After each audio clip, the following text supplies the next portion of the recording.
హిందూ మతంలో త్రిమూర్తులలో ఒకరైన శివుడిని లయకారుడు అంటారు. కాని ఆయనే ఎంతో దయగల భోలాశంకరుడు కూడా. మరి ఇంతటి సంక్లిష్టమైన దైవం అసలు ఎలా ఉద్భవించాడు? ఆయన పుట్టుక వెనుకున్న అసలు కథేంటి? పదండి, ఈరోజు ఆ రహస్యాన్ని తెలుసుకుందాం. శివుడి గురించి మనం ఎప్పుడు ఆలోచించినా మనలో ఒక ప్రశ్న మెదులుతుంది. ఆయన ఒకవైపు సర్వాన్ని నాశనం చేసే లయకారుడు, మరోవైపు అందర్నీ కాపాడే ప్రాణదాత. ఈ ద్వంద్వ స్వభావమే ఆయనను ఎంతో ప్రత్యేకంగా, ఆసక్తికరంగా మారుస్తుంది. ఒక్కసారి చూడండి. ఒక పక్క చూస్తే కైలాసంలో ఒంటరిగా తపస్సు చేసుకునే మహాయోగి, మరోపక్క చూస్తే భార్యాపిల్లలతో అంటే పార్వతీదేవి, గణేశుడు, కార్తికేయులతో కలిసి ఆనందంగా ఉండే ఒక సంసారి. ఈ రెండు పూర్తి భిన్నమైన రూపాలు ఆయనలోని సంక్లిష్టతకు అద్దం పడతాయన్నమాట. సరే, ఇంతకీ ఆయన పుట్టుక గురించి అందరూ ఎక్కువగా నమ్మే కథ ఏంటో ఇప్పుడు చూద్దాం. శివుడిని స్వయంభూ అంటారు. అంటే ఆయనంతటా ఆయనే ఉద్భవించాడు అన్నమాట. ఎవ్వరూ సృష్టించలేదు, ఎవ్వరికీ పుట్టలేదు. అందుకే కదా ఆయన్ని ఆదిదేవుడు అంటే అందరికంటే మొదటివాడు, అందరికంటే పురాతనమైన దేవుడు అని పిలుస్తాం. దీని వెనుక ఒక చాలా ఆసక్తికరమైన కథ ఉంది. ఒకసారి ఏమైందంటే, బ్రహ్మ, విష్ణువు మధ్య మన ఇద్దర్లో ఎవరు గొప్ప అని ఒక పెద్ద వాదన మొదలైంది. వాళ్ల అహంకారం విశ్వమంతా మారుమోగిపోయింది. వాళ్ళిద్దరూ అలా వాదించుకుంటున్న సమయంలో ఉన్నట్టుండి వాళ్ల మధ్య ఒక భారీ అగ్నిస్తంభం ప్రత్యక్షమైంది. అది ఎంత పెద్దదంటే దాని మొదలు ఎక్కడుందో చివరెక్కడుందో ఎవ్వరికీ అంతుపట్టలేదు. సరే, దాని అంతు చూడాలని వాళ్ళిద్దరూ అనుకున్నారు. వెంటనే బ్రహ్మ ఒక హంసరూపం తీసుకుని ఆ స్తంభం పైభాగాన్ని వెతుక్కుంటూ ఆకాశంలోకి ఎగిరిపోయాడు. మరోవైపు విష్ణువు వరాహ రూపంలో దాని కింది భాగాన్ని కనుక్కోడానికి భూమిని తవ్వుకుంటూ పాతాళంలోకి వెళ్లాడు. కాని వాళ్ళు ఎంత ప్రయత్నించినా, యుగాలపాటు ప్రయాణించినా ఆ స్తంభం ఆదిని అంతాన్ని కనుక్కోలేకపోయారు. అది వాళ్ల శక్తులకు మించినదని అర్థమైపోయింది.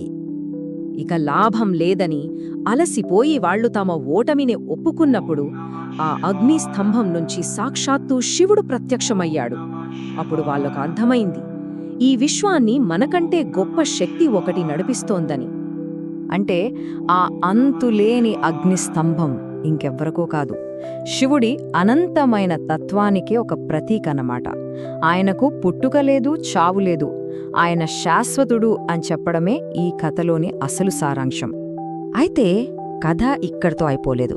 ఎందుకంటే కొన్ని పురాణాలు దీనికి పూర్తి భిన్నమైన కథలు చెబుతున్నాయి. మనమిందాక శివుడు పుట్టలేదు, స్వయంభూ అన్నాం కదా. కాని కొన్ని పురాణాల ప్రకారం శివుడు జన్మించాడట. మరి ఇదేంటి? ఈ వైరుధ్యం ఎందుకొచ్చింది? అసలు కథేంటో చూద్దాం. ఉదాహరణకి విష్ణు పురాణంలో ఏముందంటే, విష్ణుమూర్తి నుదుటి నుంచి వచ్చిన ఒక గొప్ప తేజస్సు నుంచి శివుడు పుట్టాడట. ఇంకో కథ ప్రకారం ప్రళయం వచ్చిన తరువాత సృష్టిని మళ్లీ మొదలుపెట్టడం కోసం బ్రహ్మ కోరిక మీద శివుడు ఆయన కొడుకుగా జన్మించాడని చెబుతారు. ఒకే దేవుడి గురించి ఇన్ని రకరకాల కథలు ఎందుకున్నాయబ్బా అని మీకు అనిపించొచ్చు. దాని వెనుక ఒక చాలా లోతైన కారణముంది. మన పాత గ్రంథాలు రాసినప్పటి ముఖ్య ఉద్దేశమేంటంటే ప్రజల్లో భక్తిని పెంచడం. సో ఎవరైనా ఒక దేవుణ్ణి ఎక్కువగా ఆరాధిస్తుంటే వాళ్ల నమ్మకాన్ని ఇంకా పెంచడానికి వాళ్ల గ్రంథంలో ఆ దేవుడినే సర్వోన్నతుడిగా వర్ణించేవాళ్లు. అంటే విషయం సింపుల్. శివుణ్ణి పూజించే వాళ్ల కోసం రాసిన శివపురాణంలో శివుడు గొప్ప, విష్ణువుని పూజించే వాళ్ల కోసం రాసిన విష్ణుపురాణంలో విష్ణువు గొప్ప.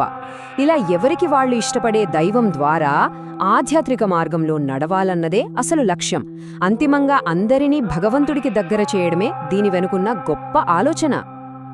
ఈ పురాణ కథలన్నీ ఒక ఎత్తైతే, శివుడి ఆవిర్భావం వెనుక మరో లోతైన తాత్విక రహస్యం కూడా లాగి ఉంది.